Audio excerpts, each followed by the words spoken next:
ভাইয়া বাজারে যেতে চান, আম্মু তো কয়েকটা বাজারের জন্য লিস্ট দিছে, এগুলা নিয়ে আসেন। বিদেশ থাকা অবস্থায় এত টাকা পাঠাইলাম ফ্যামিলির জন্য, এখন বলতে গেলেও তো শরম, আমি এত বছর বিদেশ করছি। বাবা আমি টাকা কই পামু? পরিবারের জন্য যা টাকা পয়সা পাঠাস তা তো পরিবারের জন্য শেষ হয়ে যায়। ভাইয়া দাঁড়ান দাঁড়ান, কই যাচ্ছেন? ওই অনেকদিন পর বিদেশ থেকে আসলাম, এখন ভাবছি যে বাজারে যাব, বন্ধু বান্ধবের সাথে একটু আড্ডা দিব, এই জন্য বাজারে যাই। ও আচ্ছা আচ্ছা, ভাইয়া বাজারে যেতে চান, আম্মু তো কয়েকটা বাজারের জন্য লিস্ট দিছে, এগুলা নিয়ে আসেন। বাজারে করতে লিস্ট দিছে? হ্যাঁ। কি ব্যাপার, বাজার না কিছুদিন আগে করলো? ও শেষ হয়ে গেছে সব বাজার, এখন এগুলো আনতে হবে। আচ্ছা ঠিক আছে, নিয়ে আসবো না।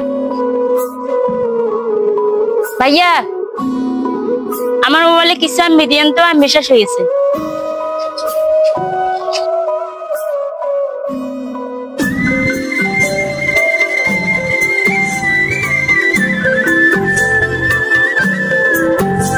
কিরে বাপ, ফুপুর বাড়িতে গেলি, খালার বাড়িতে গেলি, আর নানার বাড়িতে যাবি না? তারা আমারে ফোন দিতে দিতে বেদিশা বানিয়ে ফেলতেছে। এখন কবে যাবি? চল সবাই মিলে বেড়াই আসি। ওই বেড়াতে যাবো, বেড়াতে যাবো। যাই যাই যাই যাই, তুইও থাক।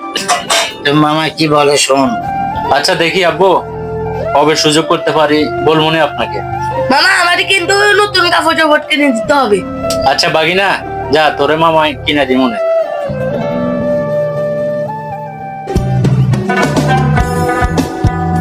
বন্ধু অনেকদিন হয়ে গেল, প্রবাস থেকে আসলি, ট্রিট দিস না আরেকটা? আরে কয়দিন আগে তো তোদেরকে ট্রিট দিলাম। আচ্ছা ঠিক আছে, সবাই একসাথে হোক, আরেকটা ট্রিট দিয়ে দিব। ঠিক আছে। এখন একটু বুঝাচ্ছি তো, একটু বুঝছি, problem সমস্যা আছে। নাই, সমস্যা না, আল্লাহ ভরসা হয়ে যাবে। কল আসছে, ফোনে ফোন দিচ্ছে তারা। হ্যালো, হ্যাঁ বোন বল। ও মেহমান আসছে?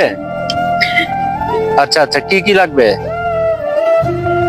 ও ডিম, বিস্কুট, আপেল, মালটা না? আচ্ছা আচ্ছা ঠিক আছে। কিরে বন্ধু, মেহমান আসতেছে? আরে বন্ধু বলিস না, প্রত্যেকটা দিন মেহমান ধরা আছে।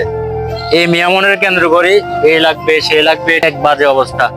বাজার তো ডেলি ধরা আছে। বিদেশ থাকা অবস্থায় এত টাকা পাঠাইলাম ফ্যামিলির জন্য, এখন কি করবো? এখন আমি অল্প কিছু টাকা নিয়ে আসছি একটু নিজে চলার জন্য।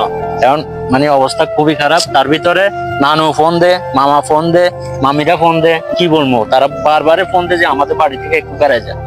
বেড়াইতে গেলে তো খরচ আছে, ওই জিনিসটা কি আমি ফ্যামিলিরে বুঝাতে পারবো? এখন বলতে গেলেও তো শরম, আমি এত বছর বিদেশ করছি, এটা তো সবাই বলবে। বুঝছি বন্ধু, আসলে খুব মানে দুঃখের একটা বিষয়। এখন কি করবি? দে, আল্লাহ ভরসা, চিন্তা করিস না। চল ওইদিকে যাই, দোকানের দিকে যাই, চল। বন্ধু তোর কাছে ফোন দিছি একটা দরকারে, সেটা হচ্ছে আমার কিছু টাকা প্রয়োজন, বুঝছস? তোর কাছে টাকা হবে কিছু? না আসলে ওই বিদেশে তো যাওয়ার সময় আসছে, এখন নিজের জন্য কিছু জিনিস কেনাকাটা করতে হবে। এখন পকেটের অবস্থা একেবারে বাজে, এখান দিয়ে ফ্যামিলির কাছেও তো চাইতে পারতেছি না। কিছু হবে, আমি বিদেশে যাওয়ার পরে তোরে টাকা তোরে দিয়ে দিব। বন্ধু এই মুহূর্তে আমার কাছে টাকা দেবার অবস্থা নাই, এখন আমার ব্যবসা বাণিজ্য অনেক খারাপ যাইতেছে। আচ্ছা ঠিক আছে।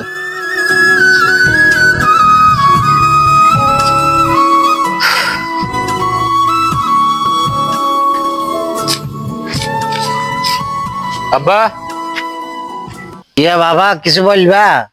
আব্বা আসলে কথা একটা বলতাম, আমার কিছু টাকা প্রয়োজন। ওই যে বিদেশ থেকে যা কিছু নিয়ে আসছি সব খরচ হয়ে গেছে। এখন বিদেশ যাওয়ার সময় তো কিছু নিজের জন্য ওষুধ, তারপরে কাপড় চোপড় নিব। এখন তো টাকা নাই, আপনার কাছে কিছু টাকা হবে? বাবা আমি টাকা কই পামু? পরিবারের জন্য যা টাকা পয়সা পাঠাস তা তো পরিবারের জন্য শেষ হয়ে যায়। আমি তো এক্সট্রা কোনো টাকা পয়সা জমাইতে পারি না, এখন টাকাটা কেমনে দিতাম তোরে? আচ্ছা ঠিক আছে আব্বা, সমস্যা নাই, আমি ম্যানেজ করে নিব। আমরা প্রবাসীরা যখন 2 দিনের জন্য বাড়িতে আসি, পরিবারের প্রতিদিন নতুন সমস্যা, নতুন সংকট, নতুন অভাবের সামনে আমরা প্রবাসীদের পড়তে হয়। পরিবারের অভাব মেটাতে মেটাতে দিন শেষে আমাদের নিজেদের অভাবগুলি আর মেটানো সম্ভব হয় না। এমনও হাজার প্রবাসী আছে দেশে ফিরতে মন চায়, কিন্তু সংসারের হিসাব মেলাতে গিয়ে মনকে থামিয়ে দেয়া হয়, আর সহজে দেশে ফেরা হয় না। তাই আসুন প্রবাসীদের কষ্টটা বোঝার চেষ্টা করি। প্রবাসীদের ভালোবাসে এবং ভিডিওটি ভালো লাগলে একটি শেয়ার করবেন।